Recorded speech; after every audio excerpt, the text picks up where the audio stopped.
안녕하십니까, 박사입니다. 우크라이나 위기가 급격히 상승하고 있습니다.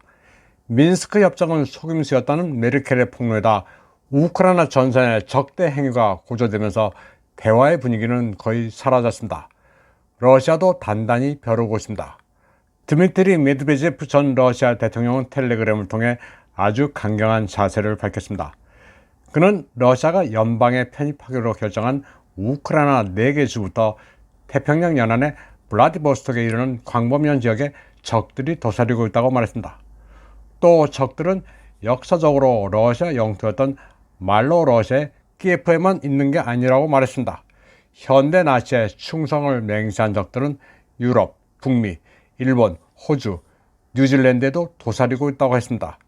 메드베제프는 그러면서 러시아가 우크라이나뿐만 아니라 서구 국가와도 대치하고 있기 때문에 새롭고도 강력한 무기 생산에 박차를 가하고 있다고 밝혔습니다. 메드베제프의 이 같은 발언은 러시아 본토 타격을 배제하지 않겠다는 알렉세이 다닐로프 우크라이나 국방안보위원장의 말에 대응하기 위한 것으로 보입니다. 메드베제프는 새로운 교리에 따라 가장 강력한 무기와 탄약 생산을 늘리고 있다고 말했습니다. 그러나 그 새로운 교리와 첨단 무기가 뭔지는 밝히지 않았습니다. 우크라이나가 장거리 대형 드론을 이용해 러시아 내륙 리아잔과 사라토프의 비행장을 공격하자 이제 전쟁의 양상을 바꾸겠다는 결심이 보이고 있습니다.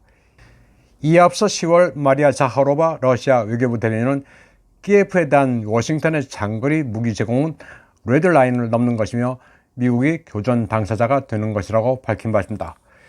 11월 말 세르게이 쇼이구 러시아 국방부장은 국방 예산을 크게 증액했다고 말했습니다. 내년에는 포병과 미사일 위주로 무기를 50% 정도 늘려 조달할 계획이라고 말했습니다. 우크라이나군이 자포로제주의 멜리토폴에 M14의 하이마스 6발을 발사했습니다. 이 가운데 2발은 요격됐지만 나머지 4발은 도심 외곽의 리크레이션 센터를 강타했습니다. 호텔과 레스토랑에 있는 휴양시설에 로켓 공격을 가해 2명이 사망하고 10명이 병원으로 이송됐습니다. 자포로제 주지사 예프게니 발리츠키는 텔레그램을 통해 밤 9시쯤 모처럼 평화롭게 휴양단지에서 휴식을 취하던 민간인을 겨냥해 키예프가 하이마스 포격을 가해왔다고 밝혔습니다. 키예프는 휴양단지에 로켓 공격을 가하고서는 이곳이 러시아군 막사라고 우기고 있습니다. 영국의 정크 미디어들은 젤렌스키 정권의 거짓 전전을 그대로 전하면서 이를 우크라이나군의 전과라고 왜곡 보도하고 있습니다. 물론 크림반도에 러시아군 부대에 공격을 가한 것도 있기는 합니다. 대부분의 거짓에다가 약간의 진실을 섞는 선전 방법은 아주 교묘합니다. 다음 소식입니다.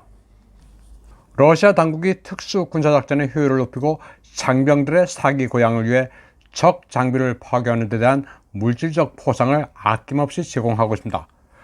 러시아 매체 우즈글야드는 그 세부 사항을 세부적으로 확인해 보도했습니다. 항공기를 격추하면 30만 루블, 미화로 5,000달러, 헬기는 20만 루블, 전차는 10만 루블, 무인기, 장갑차, 자주포는 5만 루블까지 다양합니다. 동원된 러시아군은 매월 최소 19만 5천 루블을 받는데 주요 공세작전에 참여하는 경우 일당으로 8천 루블씩 추가됩니다.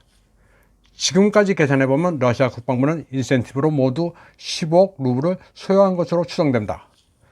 항공기 격추가 333, 헬기가 176대, 전차와 장갑차를 합쳐 6,600대, 군용 차량이 7,227대라는 것을 계산하면 그렇습니다.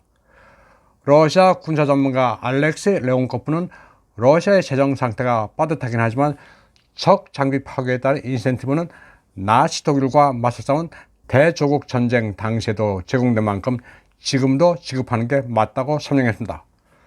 또 다른 분석가 보리스 로진도 대조국 전쟁의 사례에 주목했습니다. 당시 베를린 폭격을 수행한 조종사에게는 현금 보상이 주어졌다고 회상했습니다. 1941년 중순부터 모든 파일럿에 대한 인센티브 제공 명령이 내려졌는데 적 항공기 한 대 격추에 1천 루블이 주어졌습니다. 또 수류탄이나 화염병으로 적 전차를 격파하는 경우도 1천 루블로 계산됐습니다. 여러 명의 병사가 전차 한 대를 부수는 경우에는 1,500루블을 지급하고 알아서 분배하는 시기였습니다. 2차 세계대전 때와 마찬가지로 파괴된 적 장비에 대한 물질적 보상은 전투원들의 동기부여에 중요하다고 레온 코프는 말하고 있습니다.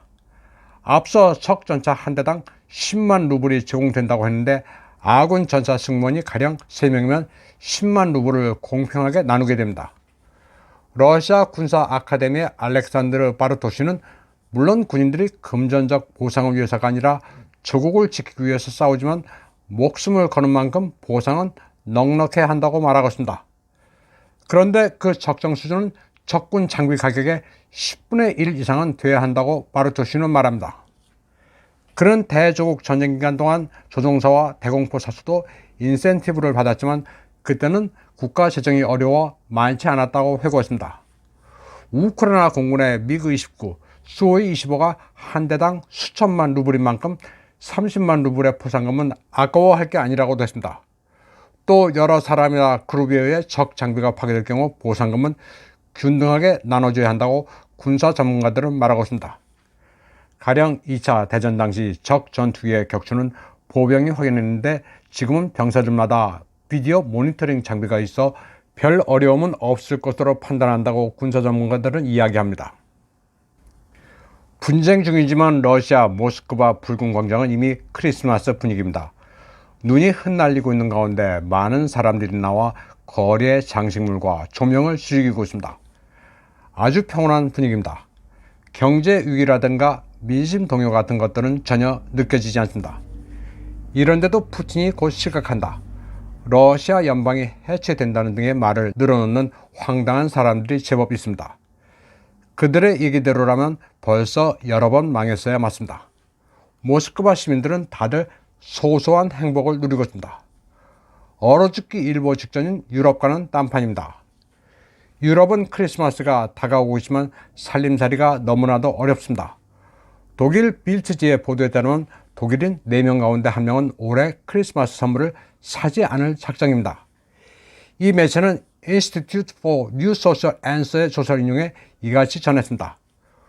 조사에 따르면 응답자의 23%는 선물을 사지 않겠다고 했고 22%는 선물 구입을 위해 돈을 모아야 한다고 응답했습니다.